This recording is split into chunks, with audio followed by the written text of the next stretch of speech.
An introduction to rhetoric using the available means. Too many people, the word rhetoric automatically signals that trickery or deception is afoot.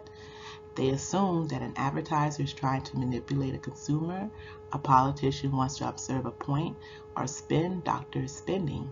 Empty rhetoric is a common criticism and at times an indictment.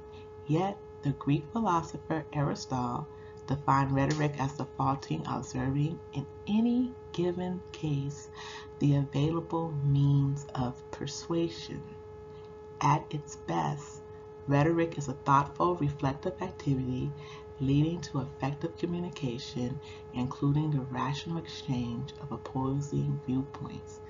In Aristotle's day and in ours, those who understand and can use the available means to appeal to an audience of one of many find themselves in a position of strength. They have the tools to resolve conflict without confrontation, to persuade readers or listeners to support their position, or to move others to take action. Rhetoric is not just the Roman senators and togas.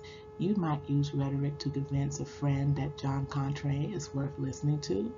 Explain to readers of your blog why The Night of the Living Dead is the most influential horror movie of all times, or persuade your parents that they should buy you a car. Rhetoric is also not just about speeches, everyday essays, political cartoons, photographs, and advertisements is designed to convince you of something. To simplify, we will call all of these things text because they are cultural products that can be read, meaning not just consumed, comprehended, but investigated. We need to be able to read between the lines, regardless of whether we read a political ad, a political cartoon, or a political speech. Consider documentary films.